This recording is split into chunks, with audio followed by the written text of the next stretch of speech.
mai haere mai e te whānau. Welcome to the Flight of the Nix podcast. My name's Holly. I'm on Gadigal land in Sydney. In Tamaki Makaurau, Auckland, we have Erin and we have Alex and Reece in Te Whanganui a Tara, Wellington. Reece, would you just like to briefly introduce yourself? Yeah, sure. G'day, I'm Reece. I'm one of the volunteers for the Wellington Phoenix for the men's and the women's team. Yeah, it's great to be invited onto the show. Thank you. All right. We'll have a good chat with Reece later, but we will start with the women versus Brisbane. That was yesterday, Sunday, at Perry Park. So away, we lost 1-0 to a wonderful Kiolamu goal, just getting in there in the scramble. We'll talk about the goal. This game, I think we dominated. We were absolutely dominant the first half. I very strongly feel that we should have won this. It was the same thing. So we had most of the possession. We had 21 shots, of which 7 were on target.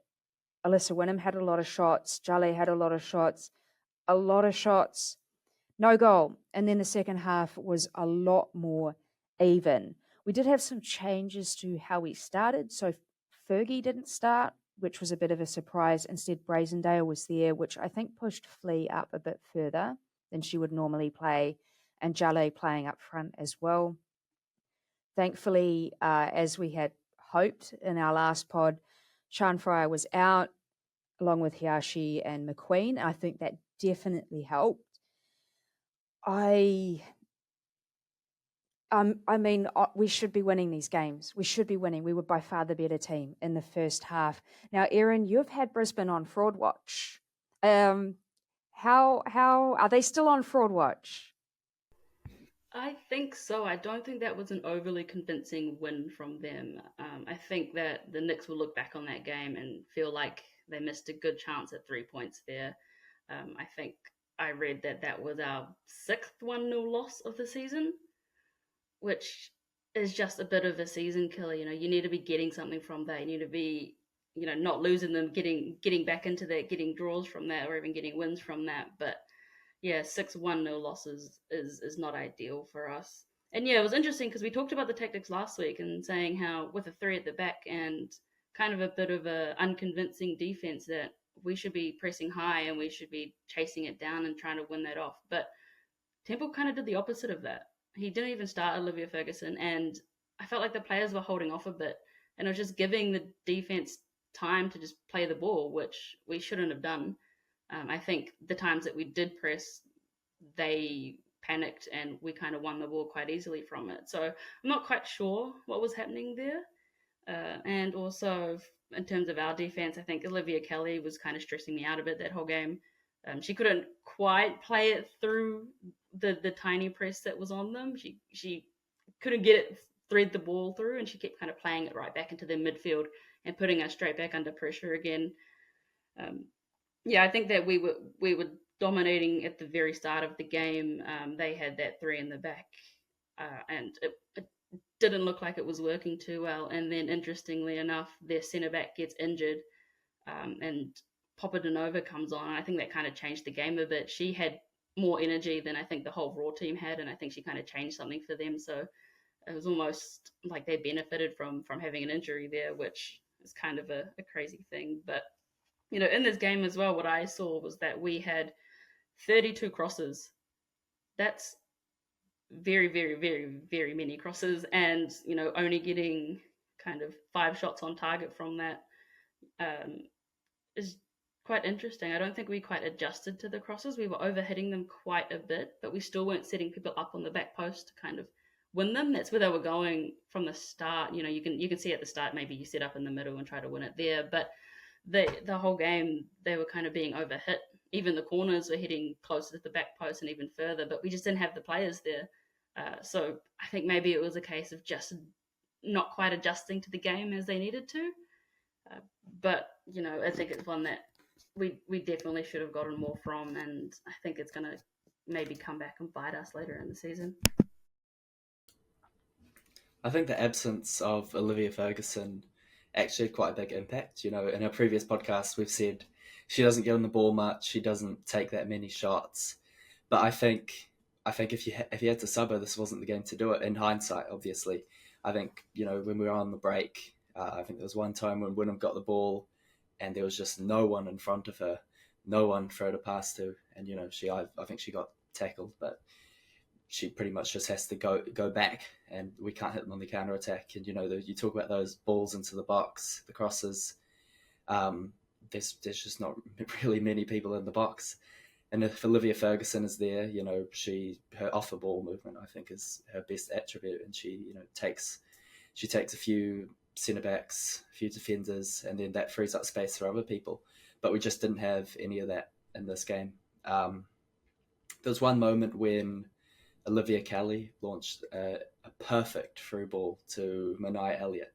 That's the best thing she's done in a Knicks shirt, Olivia Kelly. It was just brilliant. And then she's got Jale unmarked in the penalty area, and she's got like the thinnest angle imaginable, and she just decides to smash it, and it just goes way over the bar. Like, just pass the ball to Jale. It's a tap it. I mean, that kind of just sums it up. I don't really know. We should have scored. Come on, we should be winning these games. There's work to do. Wynnum too. She got on the ball heaps, and then she just doesn't score. I think if Longo got in those positions, she'd at least score one. I kind of think, is there a case for moving Wynnum a bit further back to get someone else in those positions? But yeah, I think you guys are right. I mean, my view is we're not quite linking up correctly. We've got that vision of trying to put those balls through, but we're just not linking up, or there's no vision to see what the other players are kind of looking at, or envisioning what they can see. I certainly thought that we had it in the bag, but we didn't take those chances. Well, we took those chances, but we didn't quite link up with the other players, or we're just trying to look for other options than maybe going to have another shot, have a shot on goal, for instance. But I thought defensively we played quite well. Mackenzie Barry at the back was holding her own, and when that one-on-one was there, she managed to stop that goal, which I think was that put us there. But we were just unlucky. I think we definitely deserved to win that game, but that push on the keeper, that jump didn't help. I think there's a question there of, Carolina Villau obviously felt like she had been fouled by, I think it was Lani Fryer, and so she doesn't get to the ball. For me, I feel like it's pretty 50-50 to me. I think if it was called, there'd be no complaints. If it wasn't called, there are not many complaints. I think perhaps Villau needs to be a bit stronger in the air generally. I could be wrong, or maybe she should have punched the ball. I don't know. I wish it was called a foul, but I really don't think that it was a foul. Erin, what was your thought on that? Because we did have a discussion about it in the chat. Yeah, I've seen that given as a foul in many different cases. I think for this one here, Villau, it's hard to see from the angles.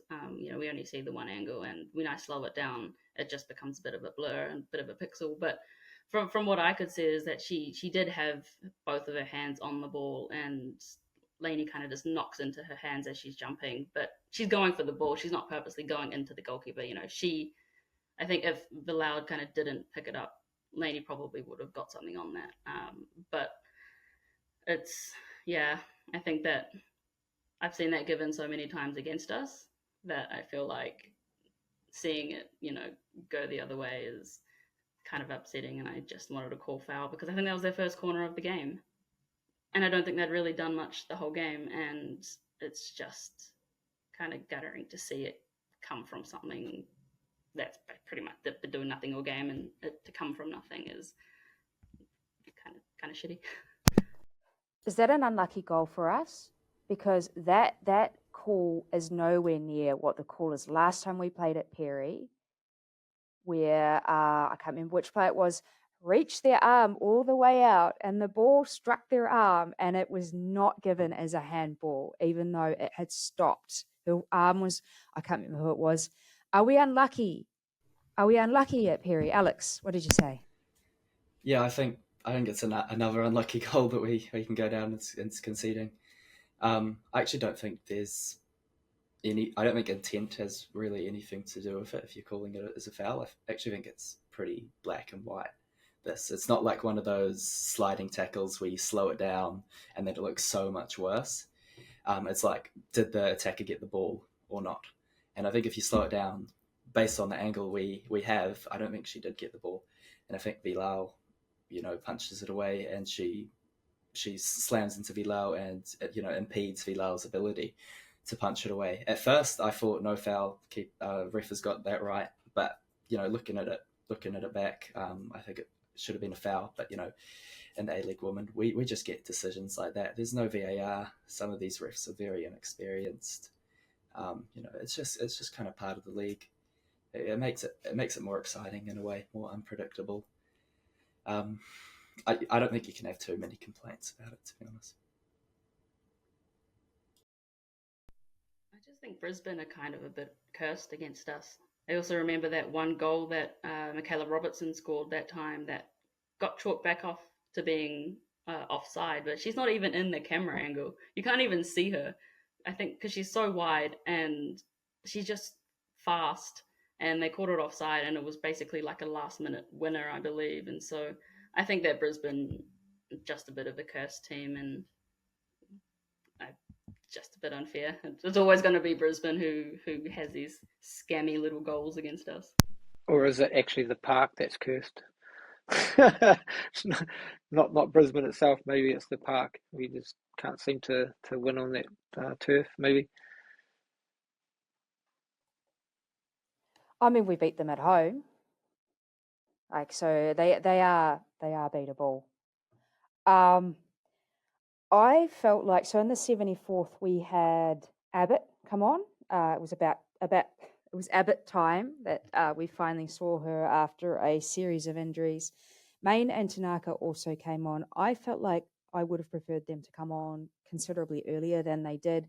We weren't really getting anywhere, especially Main and Tanaka. I was really excited to see them come in and just offer something a little bit different, and I think that we did improve when they came on.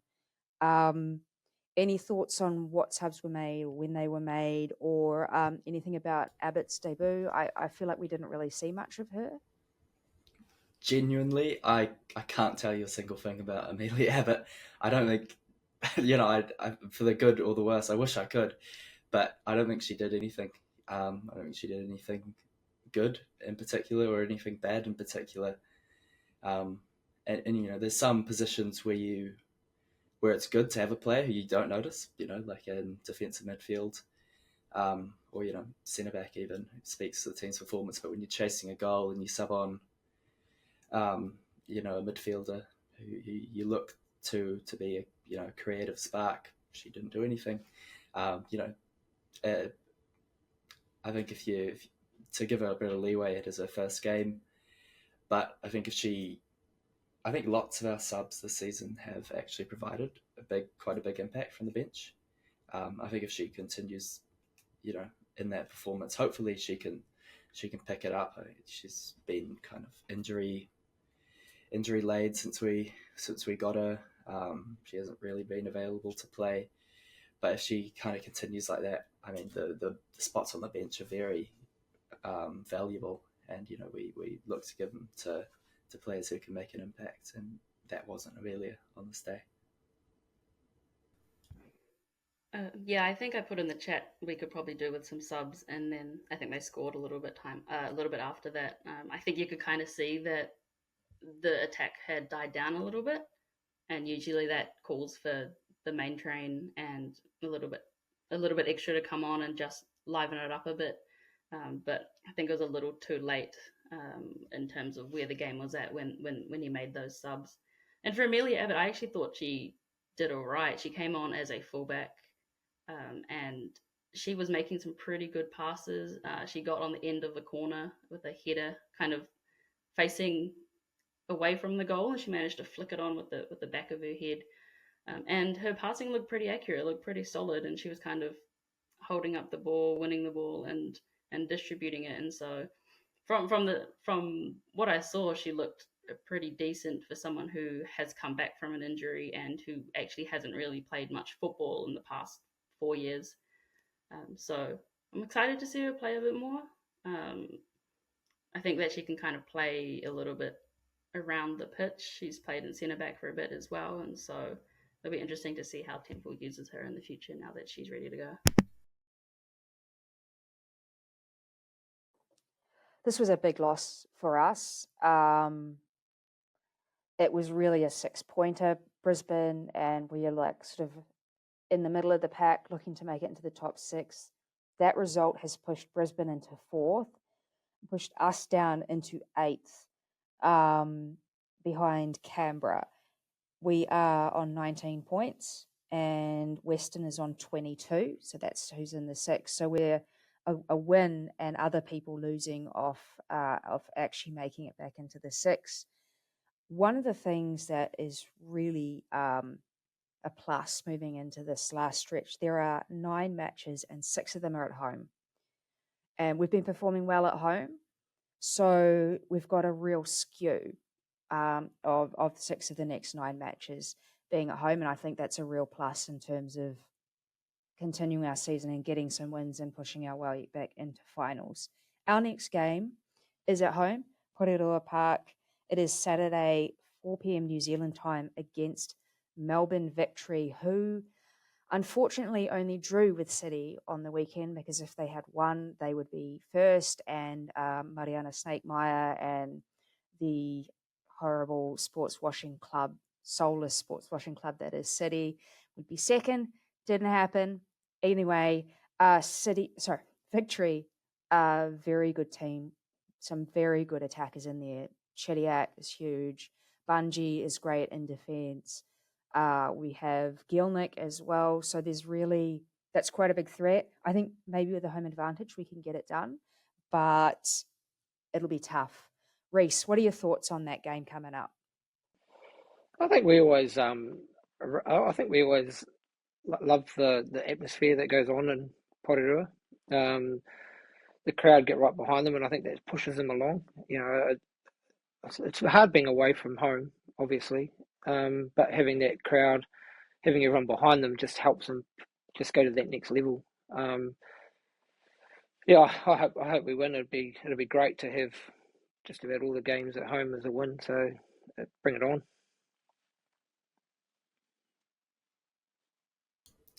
I'm a bit scared about this game because we've got such a good record at Porirua Park. I don't really want to see it, being blown away by Victory. A lot of times when we play there, we concede lots of opportunities really early, but teams aren't, as clinical, or maybe they get put off a bit by the crowd.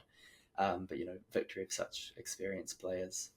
Chediak, Jancheski has been brilliant this season. You kind of expect them to finish those chances, so we kind of have to give them nothing. And you want to get into a good spell of form at home, especially leading into as many home games as we have leading into the end of the season. Hopefully, we can get top 6, maybe even get a home. Oh, is it double-legged in the women's game? Anyway, but if we want to get into the finals, we really want to be playing at home. So I think if we target all of our home games pretty much for 3 points, then that sets us in good stride. Maybe we need to find something like we had a couple of weeks ago with the apple, and try and put them off. Get a chant going that'll just get them off their game and win it that way. Maybe, I don't know. I think unfortunately Chediak plays better with a bit of taunting. She's had it quite a bit, and she kind of comes out and she just kind of doubles what she already is, and she's already pretty good. So I don't really want to let loose the beast of her. But looking at kind of our head-to-head there, we done actually pretty well against them at home. We've had the 2 draws, 2-2-all draws, and then just 1 loss in that first season. So I think it's going to be a good game, and if we play like we have been, I think we have the chance to get something from it. We just have to kind of stay alert the whole game and and take our chances. We have Porirua Park behind us. We've been playing well there, and so I'm excited to see how this game goes. I think we can really put on a show.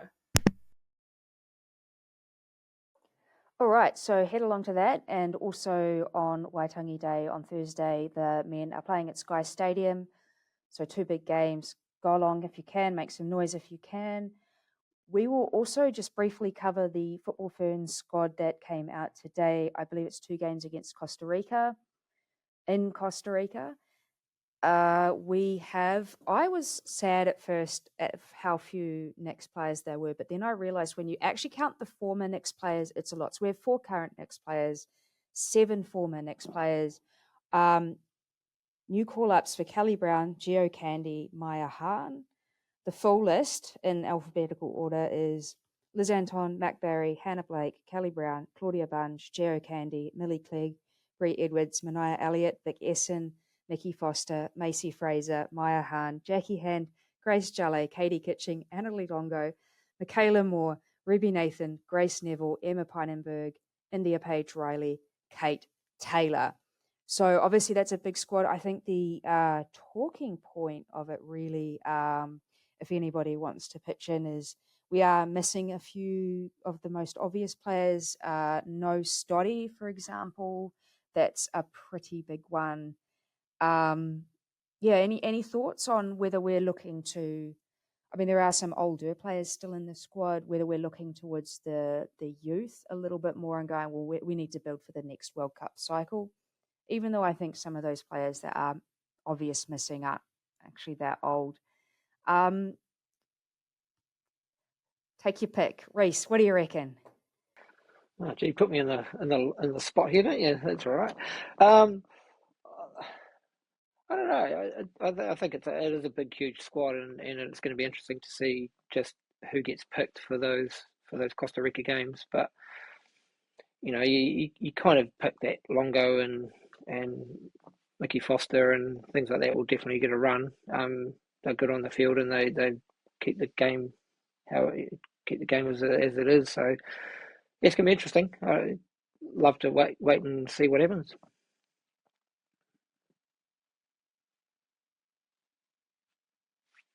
Yeah, those omissions are quite interesting.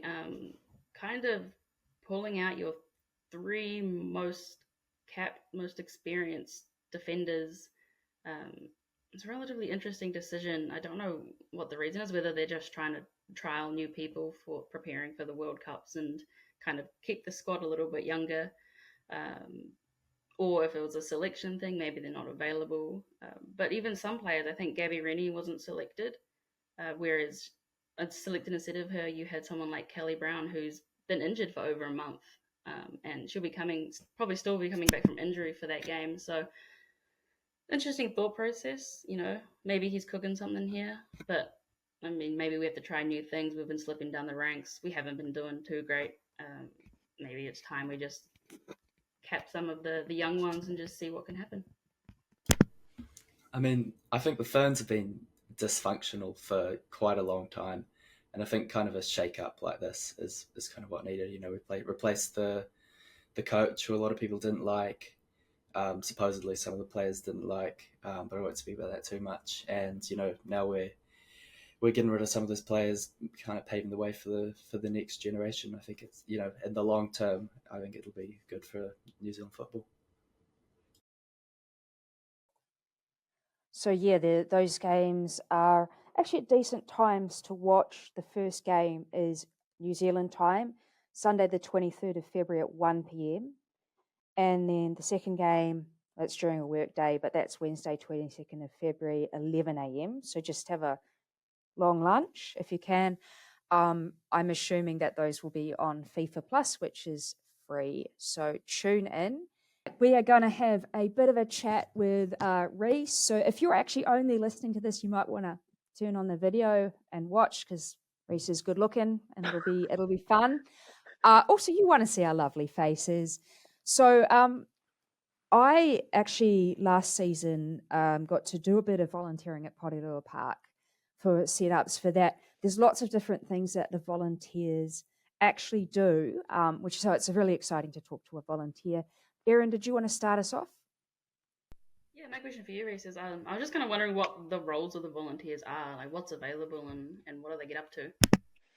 So yeah, typically it's definitely the roles are game day related, obviously. But I mean, each role has its own purpose. So we've got Esther, who is in the VIP booth, and if she's not there, then we have another volunteer that fills in, for instance. But I mean, just with the volunteer booth, like Esther, if you ever go to the games and go to the VIP booth, pop your head in there because Esther just makes it look amazing. She's got kit from way back when they first started and things like that. But and her husband, Gus, he looks after the ball crew. That's making sure that the kids are well behaved on the sideline and giving the balls when they need to. You probably see the player mascots walk out with the team. That's an important role, making sure that they're all lined up, ready to go, and they love it. They get to hold the players' hands and the players talk to them and things like that.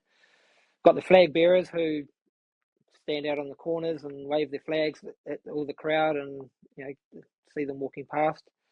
You got honor guard, who effectively do the same role. Probably got that around the wrong way.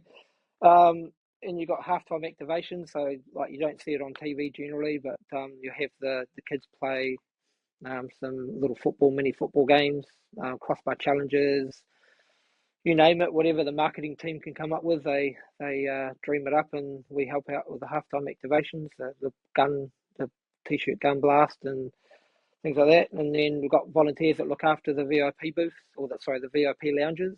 So making sure that the dignitaries get well looked after and get their wristbands put on and things like that. Stretcher bearers, the ones that sit on the sideline for 90 minutes, can't do anything, just have to sit there watching the game. It's a really good view to watch, to be honest. Done it once myself, and yeah, it's awesome. And everything's just timed. Like we arrive, about 3 hours before the game and set up things on the field and all the seat covers that you see on TV, and just generally just get the whole day ready for TV coverage and watch the fans then roll on in and things like that. It's really great. Yeah, it's always really interesting kind of seeing you guys scupper around. And, I think I speak on behalf of a lot of fans. We really appreciate it. But lots of people just kind of want to watch the game, and that's why they go to the Phoenix. They don't really want to work. So my question to you is why volunteering? How did you get into that? So 6 years ago, my son actually had a birthday party, and one of the roles, one of the players was meant to have shown up, and I kind of said, well, what's the story here? And I got told that the player wasn't available, and kind of got talking to the person that was in charge of volunteers and said, well, how do I get involved? And my son said, yeah. My son and daughter actually said, yeah, you should do it. It'd be cool. So that's kind of how I got into it, and it just stayed there as long as I have, and it's so much fun. You might not get to see all the game, but you hang out with a bunch of awesome people.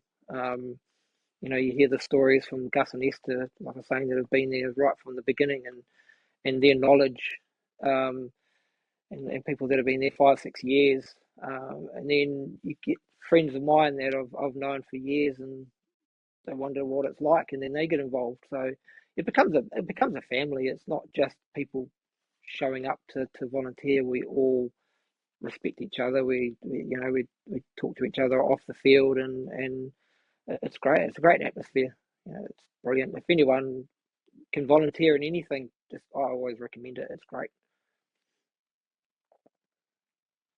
How good. And the time that I did help out those two games, I have to admit I helped with setup, and then I went and stood in the stands with the fever. But those things some things they don't happen without the volunteers. And this is at all of the clubs. You'll see the people who like wrangling all the little kids for the kickabout on the field and things like that. That's really awesome, and such a nice bunch of people. Yeah. So I have a big question, because I've been dying to know, what's it like working with Nixie? Nixie? You mean that mascot that is supposedly Yellow Fever's favourite mascot in the world? Is Of that the course one? he is. That's this one, Yeah, eh? Nixie. Nixie's great. I haven't worked with him a huge amount, but when I have, he's such a pain in the bum. He's No. getting in everyone's way. Hold on, what? What are you? What? What are you doing there? Hold on. Guys, What is? it's Who is this? Nixie. Nixie's Nixie, just showing up. what are you Oh, doing here? Kirsty, did you let Nixie out of his nest? That Okay, bit well, is really Kirsty's quick. Kirsty's Nixie's minder, and so you might have met Kirsty. But oh my God, Nixie is here. Can we interview Nixie? Nixie, do you want to be interviewed? Oh, he's having a think. Thinking about, Yeah, he it's a does. yes. Oh my Yeah, God. yeah. This is the highlight of the podcast. The whole time the podcast has been around. This is a highlight. Okay, No. Reece, do you have questions for Nixie? Oh my God. This is exciting. I do have some questions. Actually, hey, Nixie, what's your favourite part of being the best club or the best mascot in the world? Go on, what is it? What is it?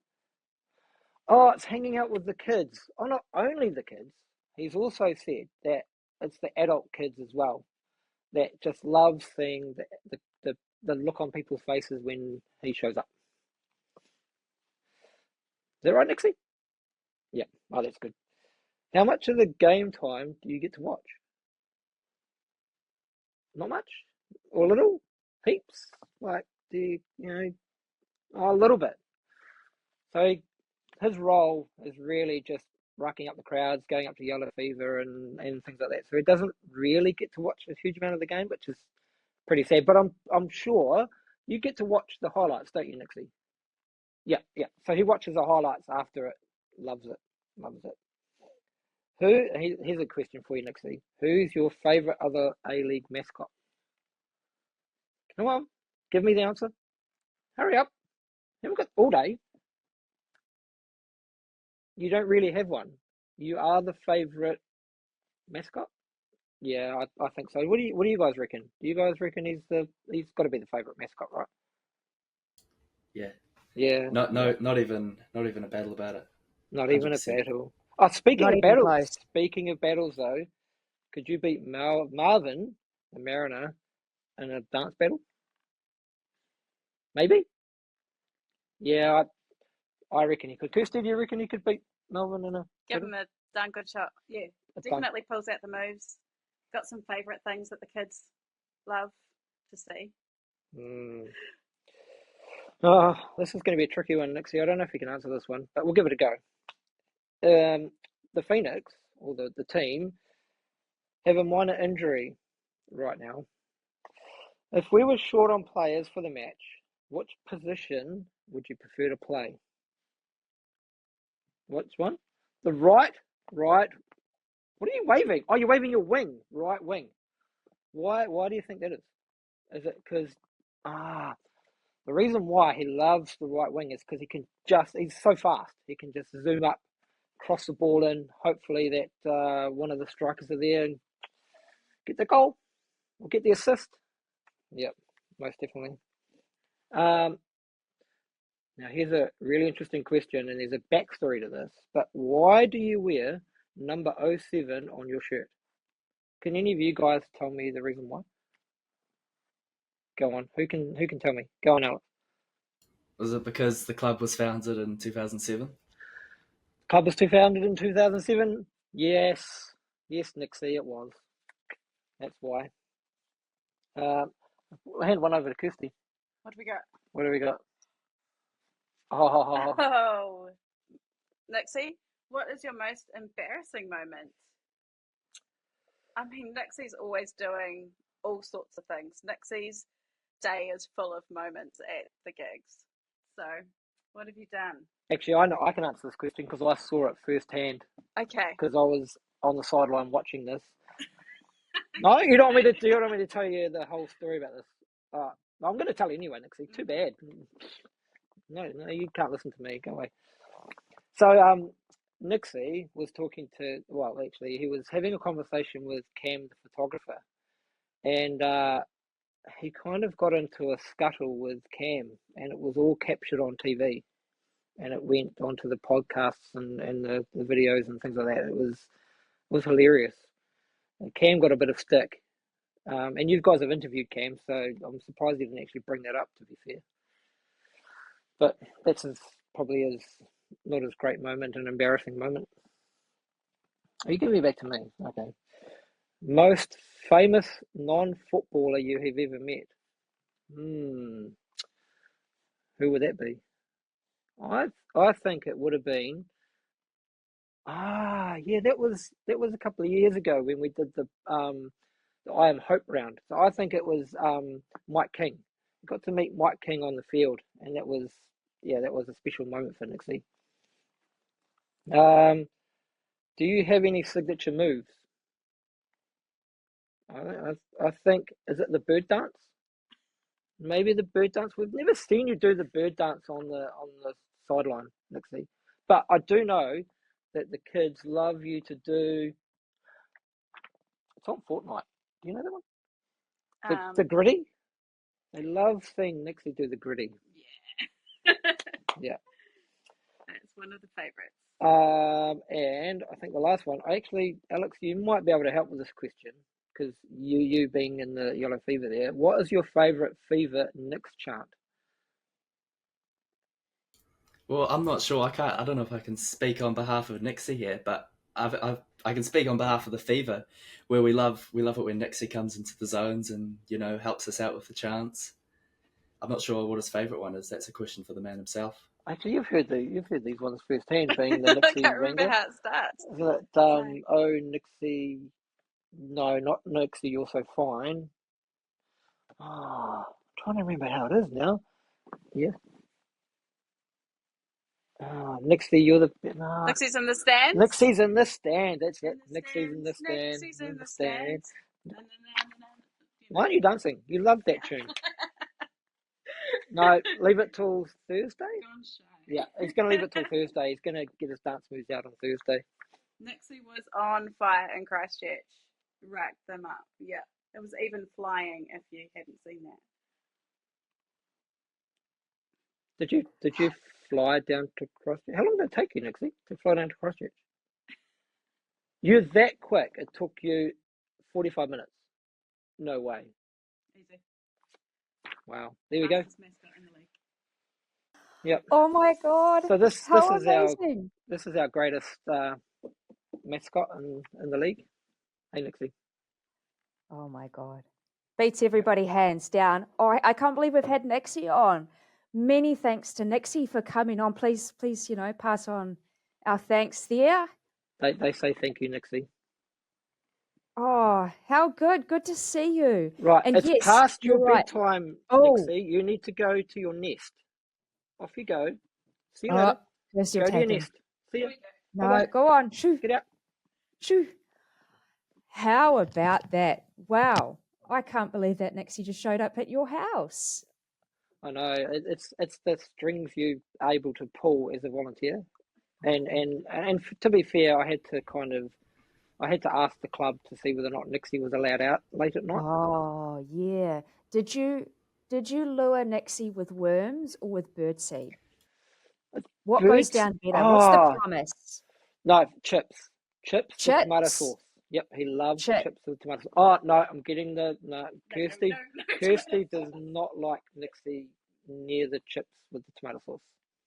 Does Nixie peck down like the seagulls do that show up at Sky Stadium in Porirua Park? Here and ask this question. Oh, okay. It's a hard job. You're either running upstairs, running downstairs, making sure Nixie's in the right spot, catching all the moments, and keeping Nixie away from tomato sauce. Tomato sauce. Okay, no one offer tomato sauce. Chips. And chips. Oh wait, are the Sky Stadium chips better than? Is there a chip cart at Porirua Park, or do they not do chips? Well, Porirua Park's better. Cheaper, better. Yeah, the curly ones are really good. I like those out there, but yeah, Nixie's not so fond of it because he doesn't get tomato sauce. Maybe it's hard to eat. Yeah. Yeah. Wow. But yeah, what a surprise! Great surprise for. I can't believe it. Podcast. This is the proudest moment of my career. Oh, this is the highlight of the Flight of the Nix. We've been running for a couple of years, mate. I don't see. So starstruck. I don't know how we're going to top this. I But, don't see the other podcasts getting mascots on. Oh, yeah, I know, right? Yeah, there's one club that doesn't have a mascot, do they? So, that's boo to them. Yeah, it is boo to them. Some clubs have two mascots.